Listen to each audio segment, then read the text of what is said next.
but Right. Hofstra is like just as close to them. Is they're right by there, and they have Yeah. that Aaron Estrada, that guard, who another guy I want Michigan to take a look at. Yeah, man. I don't. Did anyone break down the NIT bracket? I didn't break down the I'm waiting for NIT someone to bracket. break down this ABI. Gracie definitely tried. You broke down the NIT bracket, sir?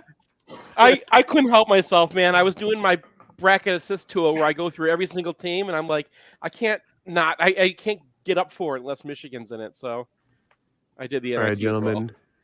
We are live on StreamYard on all the social platforms. We're back on radio in 5, 4, 3. And we are back, folks, here on the Michigan Insider Sports Talk 1050 WTKA, online at WTKA.com. We are live on location today at UTEC. Now, if you don't know about UTEC, they're a company here in Ann Arbor that will manage the technology structure of your business.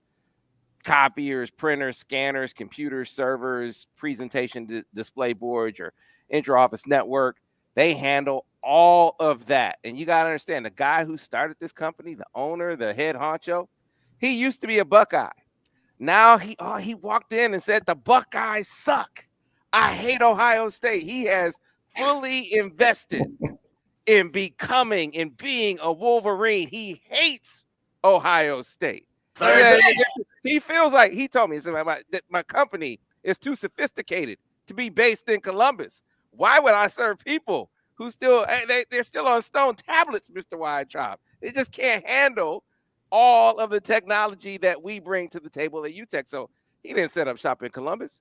He set up shop in Ann Arbor. We love Kevin Van Cannell around here as he's hosting us again for our March Hoops action.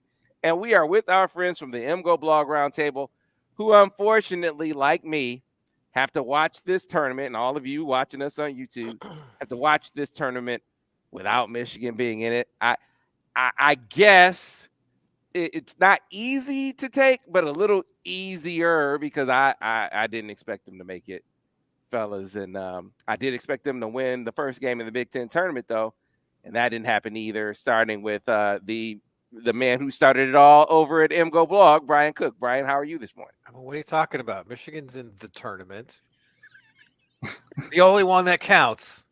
They're in the 16. They're in the round of 16 right now. It's the 6 years in a straight, row. 6 years in a row. Round of 16, 6 years in a row. Who else can say that? Nobody. Seth actually broke down, folks, on YouTube, though. Seth broke down the NIT bracket. I mean, that's dedication, Seth.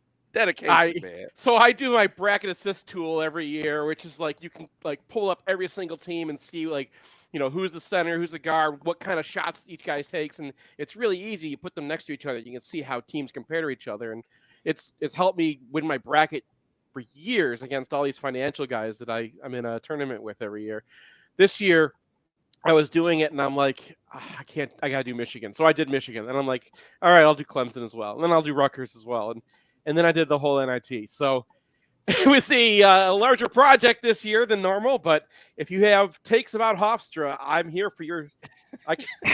Well, look, fellas, we talked about this team enough this season to not dig deep into the loss to Rutgers. We saw a lot in that game of what we saw all season long. I'm more interested in your takes on some of the difficult questions that we know they have to deal with in the offseason. Let's assume, for the sake of argument, that the big three is going to come back. I'll get your maybe refreshed takes on that a little bit later. But I want to start with Hunter, Jett, and Kobe coming back. So what do you do if you're the coach and you're trying to figure out this roster? How comfortable do you guys, as Michigan supporters, Michigan lovers, with the idea of talking to guys on your roster and suggesting they go elsewhere? Are you comfortable with that proposition, Brian? I mean, that's just part of the deal. And it's always been part of the deal. Like back in the 60s, it's like, you're not going to play here. Just go. And I mean, these days, Michigan can essentially import whoever they want without regard to scholarship restrictions. So these conversations are no longer like, we're essentially cutting you. these conversations are, you can stay here, but we don't really see a path to a lot of playing time for you. And that, I think, is a realistic, I think that's not a wrong thing to do, right? Because if you're just being honest, like if I was on this team and Juwan Howard sat me down and is like, you're 6'2" and 240 pounds, you can't play basketball for me, I'd be like, okay, yeah, I get it. Right. So there's going to have to be some reckonings, I think, after the season. But primarily, I think the main reckoning has to be with Jett Howard himself. Because when Jett Howard doesn't play, this team is not worse. And he's missed, 5, 6, 7 games this year. Michigan's record in those games is great. So, I think he has to kind of sit down and kind of have a hard look at how he plays basketball and how he can contribute to make this team a winner. That's the conversation that I think is the hardest one, because that's Juwan Howard's son. But I think over the course of the season, it's been proven that he's really not playing winning basketball. And so, I would welcome him back as long as he kind of looks in the mirror and he's like, okay, this isn't going to do it. This isn't going to do it in college. This isn't going to do it in the NBA. Yeah, I think there's no question he has aspects of his game to improve on, but there's also no question if that dude was he's gonna be back, right? No, yeah, there's no question about that. But this guy, Michigan plays without him against Toledo, and it doesn't really seem to matter. And they had that 3-game winning streak while he was on the bench, and then he's back, and it doesn't really seem to improve the team. So that's concerning, right? It's got to be concerning for everybody involved with the program. Look, I think with Jett, an interesting thing for him to weigh is from a development standpoint. We kind of went over this last week. From a development standpoint for him and for the team, is it a better proposition for him to come back and help those things? Does he help those things by coming back, or does he help those things by leaving? I mean, that's a real conversation. Is it better for you and your development to just go to the NBA and further your preparation there? I happen to think not, but that doesn't mean that it's not a conversation that they have to sit down and have, Craig. Yeah, I hear what Brian is saying. It's hard to look at this team and say, oh yeah, we're a lot better with Jett, but I think we are. And I think we may be next year. There are certain things that Jett can do pretty easily to become a much better basketball player. Here's one: pay some attention to the game. For example, the score is 39-40 in the Rutgers game, and they're shooting free throws. The first one is made, the second one is bricked, and no one boxes out the shooter. Now, the people calling the game blame Hunter Dickinson for this, which has to be the most idiotic take I've ever heard on a basketball game ever. No, it's not Hunter's responsibility to block out the shooter. It's either Doug or Jett, but it's clearly not Doug, because Doug is boxing out another guy and Jett is wandering around to the backcourt paying no attention to what's going on. And meanwhile, the guy waltzes in for a layup, and we give away 2 points. And it seemed to be a sort of turning point in the game, with everyone looking at each other like, what the hell is going on here? So, getting Jett to play and to pay attention, and this isn't singular. This is something that's gone on the entire season. Often he just doesn't seem to be paying attention. Now, I wonder how much with Jett on defense is because of his ankle and he hasn't been healthy. I just don't know. But if you watch his footwork over the course of the year, he crosses his feet on defense. His feet actually cross. And you can't play defense with your feet crossing. You've got to get into a wider stance. Your toes, you have to move. So can he learn that in the NBA? Sure. Can he learn it in Ann Arbor? Yeah. Is he a remarkably good shooter who can get the ball off in traffic? Yeah, he can do that. And that's a rare skill, and it's why the NBA is interested in him. He's also a pretty good passer. but his defense is an abomination. He's not alone on this team, and his ability to pay attention is bizarre. So, I want him back because I think there's a great upside there. But Brian's right. It's hard to look at it and say we play better, a lot better with him. In fact, at best, it's a push. Yeah, look, go ahead, Seth. Yeah. No, like my problem with it is like if Jett had just been playing in some podunk school in West Virginia and he comes in looking like this, we'd be like, that's a freshman. The problem is that what he looked like the first half of the season is just an embarrassment for IMG. They're supposed to be the development center. They're supposed to be like next step to the pros. And he comes out here and he's playing like he's never seen defense played in basketball. And that's a problem for a lot of kids coming out of high school. It shouldn't be a problem for a guy who came out of IMG and has been around as many pros as Jett has. Second half of the season, now it's an embarrassment for his father. And if he goes to the NBA, it's going to be another embarrassment. I think Juwan probably has some hopes of going back to the NBA one day, and they see your kid playing like that in the NBA.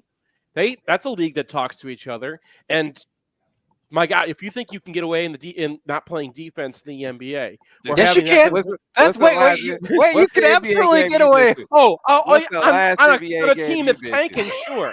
Come on, man. Yeah. I think this is hyperbole to the nth degree. He'll be a first round pick if he jumps in the draft, and the offense stirs the coffee, and they figure you'll learn defense or you'll be a specialist or you'll watch out. Think about this, man. I mean, think about the 3-point shooters that have lasted in the NBA and they couldn't play a lick of defense in college. But he doesn't just want to be a 3-point specialist, right? He aspires to be. They think he can be a star caliber player. Well, you got to play both ends. You got to do more than just be a shooter. And I agree. It has been a lesson in focus for him this season on the defensive end of the floor, especially. I think he's like a lot of freshmen. I think it doesn't matter if they come from IMG. You look at AAU, you look at any of these all-star exhibitions, none of these dudes really play defense. Do you get into an environment where that is not just an accountability thing from the coaching staff, but it's a culture on the roster, a culture for the team on the court? And that's something that they're still trying to grow. What I would say about him is I look at Kobe, and Kobe was an absolute sieve defensively last year. Just could not stay on the court. It was atrocious what he was on the court defensively last year. And he focused on it in the offseason. It was important to him to improve there.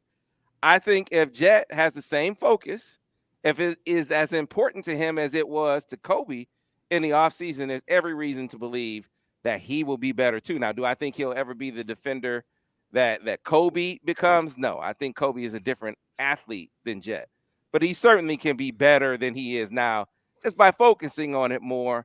And you have to believe if, he's going to be a pro and has a pro coach, that's something that he will do in the offseason if he decides to come back to Michigan. I mean, I'm wondering about the predicate of your question. I mean, or the whole predicate of this hypothesis that Hunter, Jett, and Kobe are coming back. I mean, is that at all realistic? I mean, none of these. It might be as realistic that none of them come back. I put it this way. When a couple of weeks ago, when I was hearing from scouts, he's a lottery pick, I gave it very little chance. I think what we've seen transpire over the past few weeks with Kobe and Jett especially, and maybe the question marks that were, kind of, the question mark kind of getting a little bolder, and maybe it being more in question where they fall. I don't see or hear many scouts talking about Jett being a lottery pick anymore. First round, sure, but not in the lottery. And I remember talking to some coaches about this, saying if you're a lottery pick, you definitely go. I don't care the circumstance. I don't care if your son of the coach. I don't care if you got things to improve upon. You're a lottery pick, you go.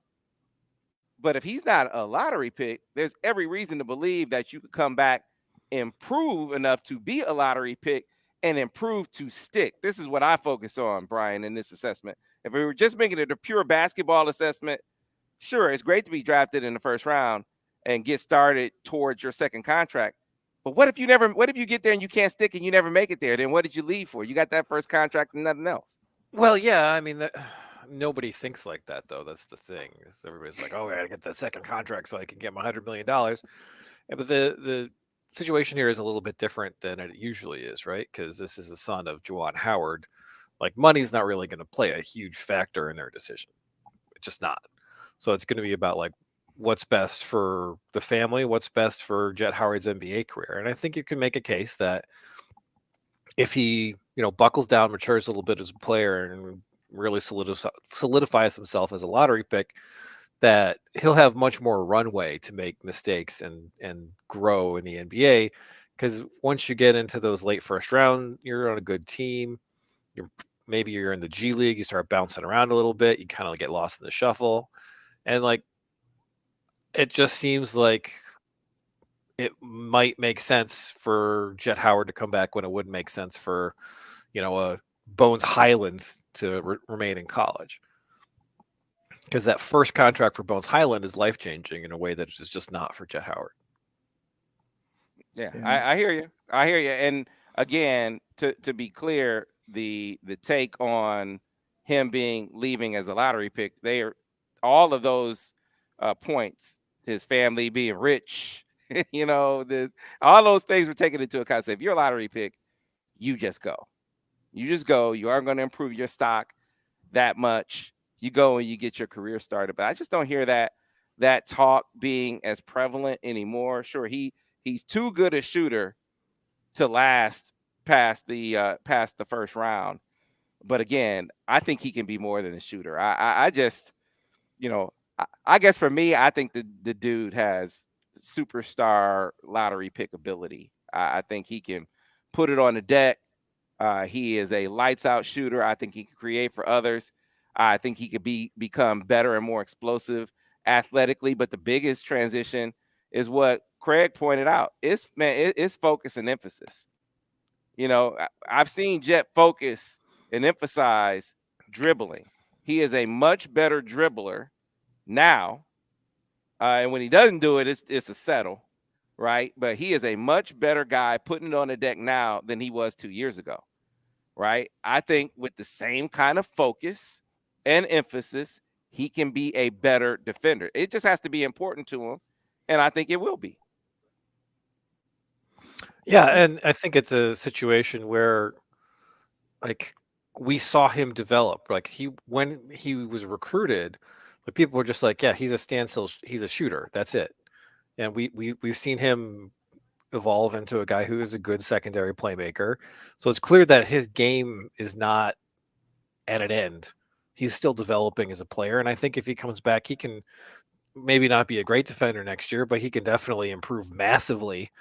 And if he improves massively on that end of the floor, then yeah, he's an all Big Ten player. He might be an All-American type player. So like, I know we've been a little bit harsh on Jett Howard, but that's just because, I mean, you see the potential. And like, he doesn't have to be Franz Wagner on the defensive end of the floor to be like an excellent player. He just has to be okay. And he has to box out on free throws and, just do all that really basic stuff that currently he's not really doing. Yeah, I don't think you're, put it this way. I bet you his dad's harder on him than anything said here. You wonder, I've often wondered this, when it's your dad, does it resonate more when it's someone else? Like when it's your teammates. It might resonate more when it's your teammates anyway, but especially when your dad is the coach. I wonder, do you get to the point of hearing it so much where it's like, that's just dad kind of thing. I'm not saying that he doesn't listen to his dad, but I wonder if it kind of gets old a little bit. Like tryharders, right? Like it's very weird to have the son of an NBA guy, because we haven't this type of coach didn't even exist until Juwan and Jerry Stackhouse. I know we got two of the first two are kind of showing how it goes, but like this is not what you expect out of a coach's son. Jace is what you expect out of a coach's son. That's because, like, I mean, coaches' sons are generally not gifted 6'8" flowing shooters. Like, that's not. I mean, they're like Doug McDermott, where the only way that they get to be good basketball players is just to be, Will Cheddar, except 3 inches taller. Well, here's what I want you to ponder, because look, if Jett wants to come back, he's coming back. We all know that, right? Yeah. The questions really surround some other guys. So now Joey Baker wants a 6th year. Would you ask Joey Baker back? Think about that in the break. Jalen Llewellyn, right? What if he wants to come back? Do you ask him back? A lot of fans really are ready to they think that Terrence Williams brings nothing to the table in any role. My premise has been, I think in a different role than they put him into this year, Terrence Williams could be a valuable member of this team. A lot of fans don't share that opinion. Who would you have, would you have discussions with those guys about whether they return, or would it just be limited to the guys outside of the rotation that you had those conversations with? Think about that as we get to a break. We'll do that right now. Come back on the other side. More of the MGoBlog Roundtable here live from UTEC on Sports Talk 1050 WTKA, The Ticket. Damn, Sam, I want to plead the fifth to that. You're on radio. Tim and I had some discussions there, man, and I was point blank. I wouldn't right now go to Jalen Llewellyn and say there's definitely a spot. I would say it's possible there's a spot, but I wouldn't commit to that being where I landed. I'm going in the portal, and I'm trying to get more athletic in his spot. I'm trying to get more athletic. A guy that maybe is a better defender, which goes hand in hand with being more athletic as well. Just a better complement to Dougie. Right now you would say, all right, well, he's a better shooter than Dougie. I don't think so. I don't think so anymore. With the shooter that we've seen Dougie be over the course of this year. So he's not a better defender than Doug. He's taller than Doug, but that doesn't make him a better defender. No. I just don't know how he complements Doug McDaniel at this point. Look, Doug was ahead of him, in my opinion, last November. And Doug is definitely ahead of him now. I mean, Doug is a dog on defense. He's limited by his size, but that dude is trying and playing hard, and he's going to become more and more effective as a defender. And his turnovers and to assist realities are good. He was a 35% shooter from 3. He didn't take a lot of bad shots. I mean, a few, but everybody does. Doug is the point guard, and Llewellyn to me, just gets in the way. And so from what I've seen of him, and so I'm not sure. I like George Washington. I want to get him some minutes. I want to get him some minutes next year. I don't want him to be a cipher. And so I don't know. I mean, I'm more concerned. What Brian said last week was prescient, more than prescient, that this is a 4-on-5 game with Michigan. They got nobody at the 4. Yeah, look. I don't think Terrence Williams can be your 4. I'm right there with what everyone is thinking along those lines. Mm-hmm. But I think as a guy coming off the bench, giving you some energy and toughness off the bench, I mean, I think he can do that. I mean, I remember that Tennessee game last year, and I was seething that he was not in the game. Yeah, exactly. Because Caleb Houston was not doing anything, and he comes in the game and he gets 2 putback buckets. Those are critical buckets. He helps Michigan win that game. And then he gets put in this position, and he's just like, as soon as his shot goes away, he doesn't really bring a whole lot else. Because that's the thing. He was a 40% shooter last year. He's a 25% shooter this year. That's a 40% shooter in a limited role. I think yeah. Well, I mean, I don't know about that. I just think that the 40% was a bit of a mirage because it was a low sample size. So I think this is much closer to his actual shooting ability. Probably pessimistic a little bit, but I don't think he's a guy who's going to bounce back to 40% next year. So yeah, you hit the portal, you look for a 4, and if you are getting the 3 guys back, then what you're looking for in that 4 more than anything else is defense and rebounding, and just like put Race Thompson on this team. Well, but the And Race problem Thompson's is not even a great basketball player, but he's like really smart, and he like no, I agree. Hey, you know what I'd like more? JD Shoemate. JD Shoemate is a basketball player. Yeah. Or JT Shoemate. Yeah, I mean, he's a basketball player and fits perfectly on Michigan. I mean, that's a guy who can shoot the ball. He's 6'7", he's tough. Nobody wanted him out of high school. And I think he's out of eligibility because he I spent think 2 he's years. out of eligibility. I know, but that's, and I think he's the number 4 player in the country on Ken Palm. In terms of offensive efficiency, yes. In terms of offensive efficiency, but that's what the team needs, right? I don't care about usage. I care about a guy who's offensively efficient, who fits in with your team, and can play the position, which he can. And how come we don't have that guy? I mean, I think it's obvious because they locked in on the transfer that they thought they were going to get, and after Terrence Shannon thing went down, then the transfer portal had ended. Right. One of the things that definitely stuck out to me while going through every single team in the tournament in the NIT is there are a lot of good basketball players out there. Yeah, there are a lot of guys sitting on teams that are never going to do anything. There's a guy on Hofstra. There's 2 guys on Toledo, right? Any team you go to, there's a guy. And how Michigan made it through the entire portal season, and Terrence Shannon was the guy they locked in on, but they didn't get another guy. They didn't have a second guy they were working. They didn't have somebody else they were backing on. Well, and there are so many guys they could have gotten.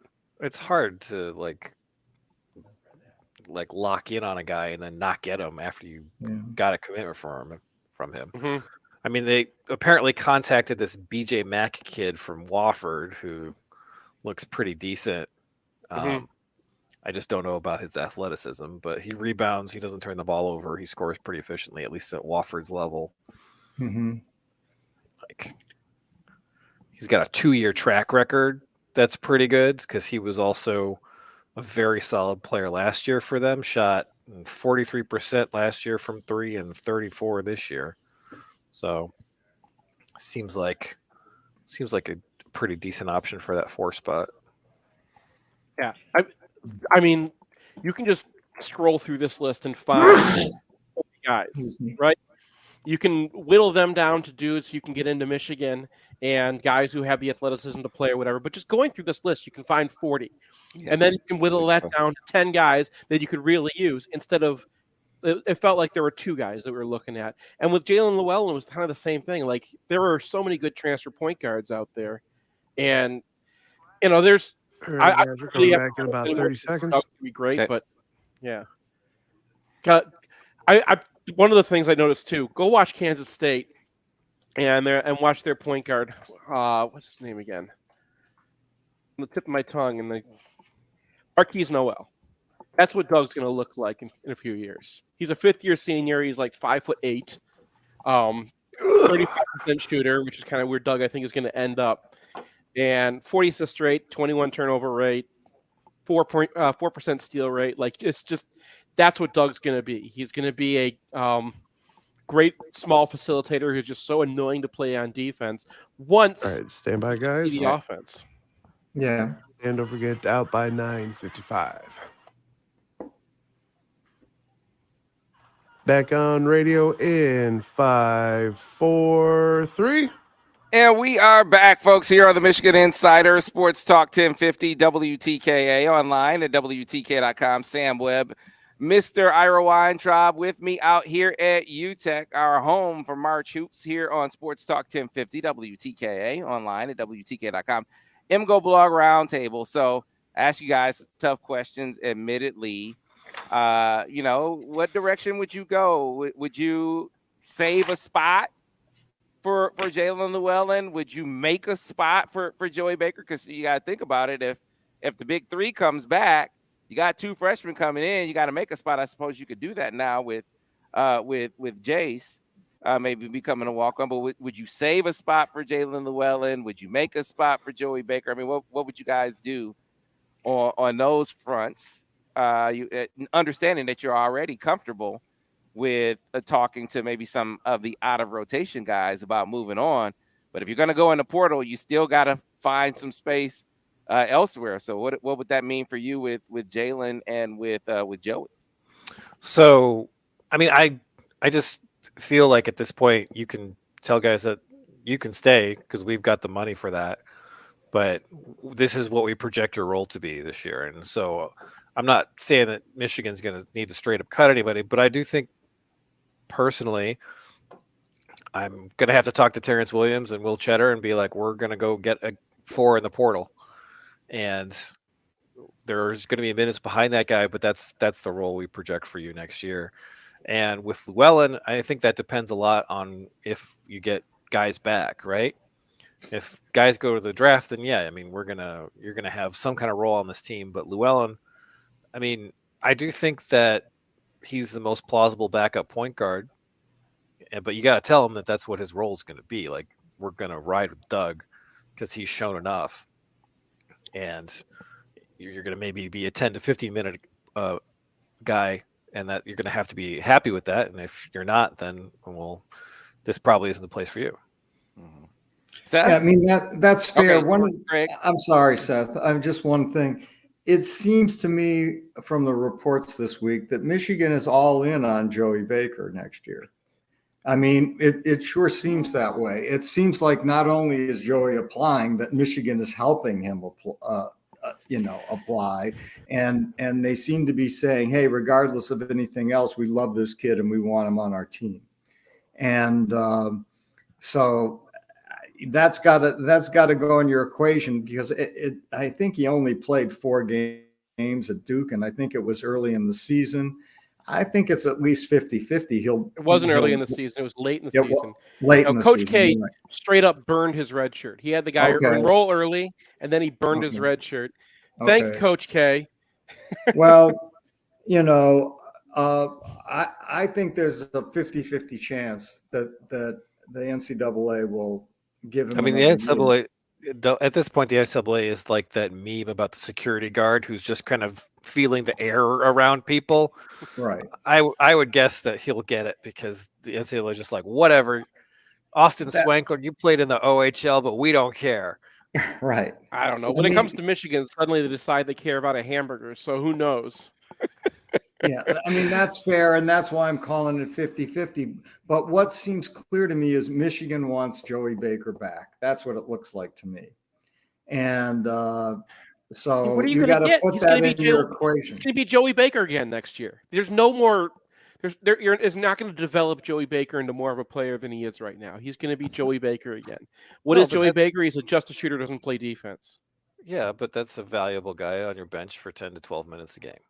Sure. I mean, that's but at this point, you're having a hard time talking transfer portal and bringing a 4 in, because right now, if everybody comes back, you got 15 guys. No, the scholarship limits do not exist. I know you keep get that in your head. Scholarship limits do not exist for Michigan anymore. If they want to carry 25 men's basketball players, they can do that. Now, so you get some donor to come in and make them walk-ons, right? Right. Yeah. I mean, that's it. Is like you're a Michigan basketball player. Here's your NIL for your scholarship. We're not talking about that. It's no longer a thing that we need to talk about.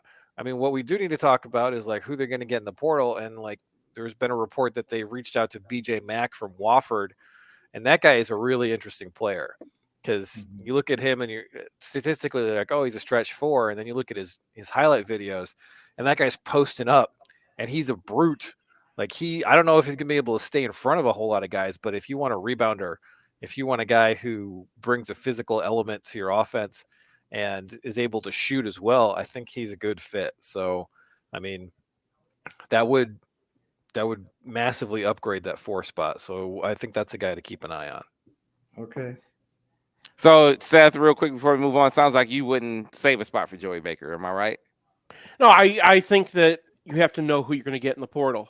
I mean, at this point, I would have a, director of portal operations or whatever you want to call them, right? Who is already made all the connections, already has an idea of who wants to come, of you could possibly get.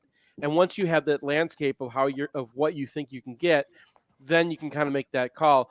But like Joey Baker is going to be Joey Baker. I don't think it's going to change things dramatically. If you can get Joey Baker back, fine. If you can't, you can find another 3 and no D guy. There's just the shooters all over the league. You can find a guy like that. All right, so real quick, just a tournament take. You got any team that you're high on? Any upset that you're picking? Do you think this is the year Purdue makes a run and finally gets the monkey off of Matt Painter's back? If you were any of those, since this is obviously the opening day for the NCAA tournament for most of us anyway. Any takes on the tournament action? Let's start with you, Brian. I mean, I do think this is the year that Purdue makes a deeper run than they historically have. I am concerned about their point guard situation. And I am concerned about the fact that if they run up against a team that can really pressure, do ball denial stuff on the perimeter, harass guys coming up the court, that they won't have enough time to get into their sets with Edey. But on the other hand, this is a team that rebounds 38% of their misses. So a bad possession is only so bad. So I kind of feel like this is a year where Purdue fans are not mad at Matt Painter anymore. Yeah, I got them going all the way until I had Kansas State going to the Final Four over them. But I just really like Kansas State. It's probably not a very strong take. It's just I needed to have an upset in there because I got a big league. But like he fixes a lot of the problems that you have, and their run is not that difficult. Like they got a pretty good draw against teams like Duke, I think, is in there. Tennessee lost their point guard, so Tennessee's not going to be what they've been all season. So they don't have to face their 8-9 as Memphis and FAU, not two teams that I don't really believe in. So like they can. I think Kansas State can knock them out. Marquette can knock them out, but those are the on the other side of the bracket. So by that point, you're already in the Elite Eight. That's fine for Painter, right? Yeah, Craig.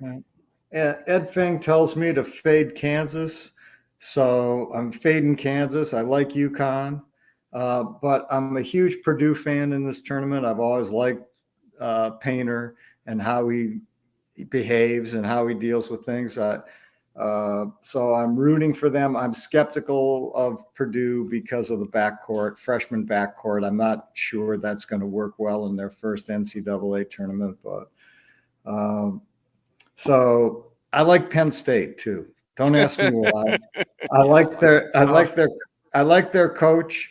I like that team. There's something about that team so that's my super dark horse in this one is Penn State. Well, I mean, Pickett's incredible, and that goes a long way. Yeah. It's just that, I mean, their shot volume stuff is terrible. Yeah, I know. They are dead last in the country at offensive rebounding and dead last at forcing turnovers. I mean, I know. I don't know how you do that. Like, oh no, sorry. There are 363 teams in D1, not 362. My apologies to Penn State. Hey, and so you guys know real quick, you're my hockey. This is an unfair question to ask you at the very end, but maybe I'm setting it up for next week. I asked Spath this yesterday. We talk every week some hockey, and I do this. I do it with Spath. I do it with you. I do it with Bakes.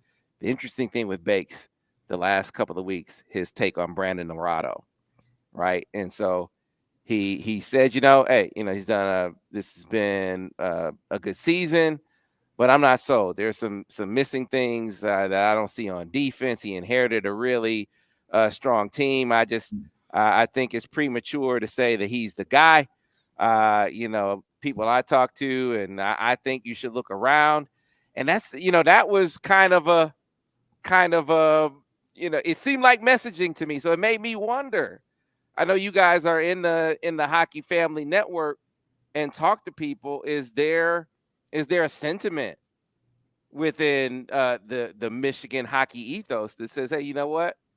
Need to be looking around, need to be doing a national search and not automatically going to Toronto. I don't know, but it was conspicuous to me to hear Bakes, kind of offer that almost unsolicited last week. That's the first I've heard of it.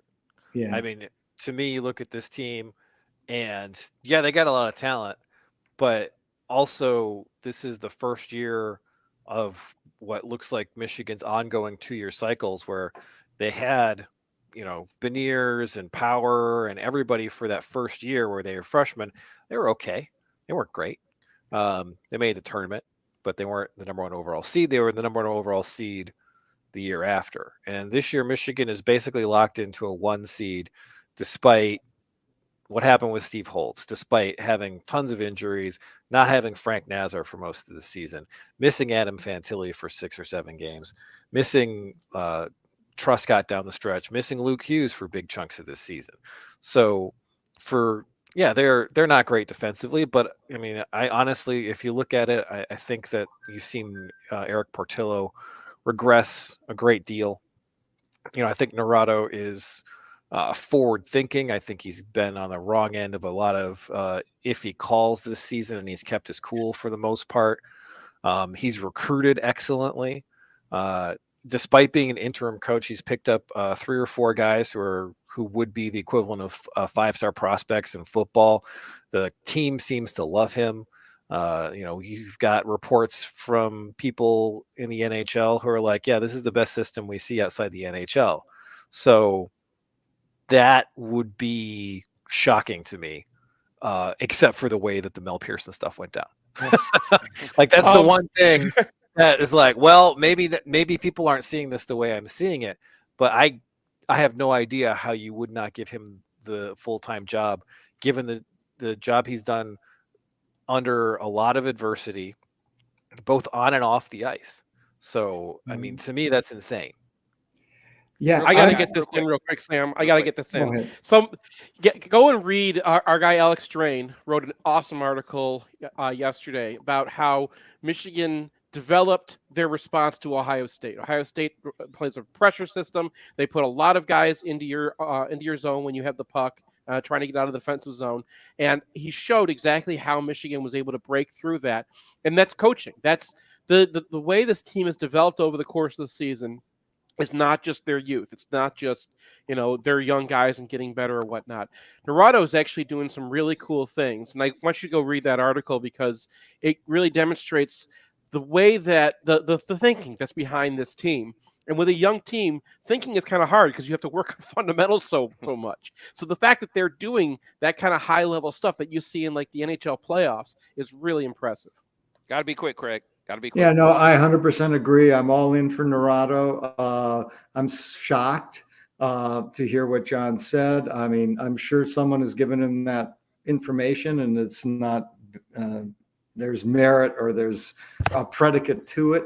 But I think, I echo Seth's commentary about Alex's article. I read it carefully and boy, you couldn't look at the game against Ohio State and not say, wow, they've completely responded to the problems they had with OSU's forechecking in the other games this year and responded in a positive way. And I agree with Brian that part of our problems this year has been a regression in goaltending. And even with that, this is a number 1 seed probably in the NCAAs. And I think they have as good a chance as anyone as winning the national championship. So no, I'm not talking about this team, going in a different direction. I think Naurato makes complete sense, and that's where they should go.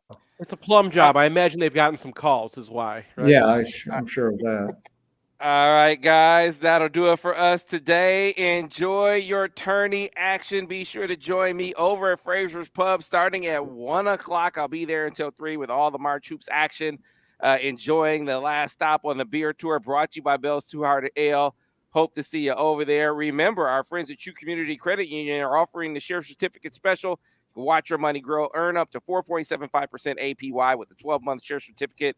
with a minimum deposit of $500. Earn more with True Community Credit Union. Some restrictions and conditions may apply. True Community Credit Union has branch locations in Jackson, Ingham, and Washtenaw counties. Visit trueccu.com to learn more and apply today. That'll do it for us.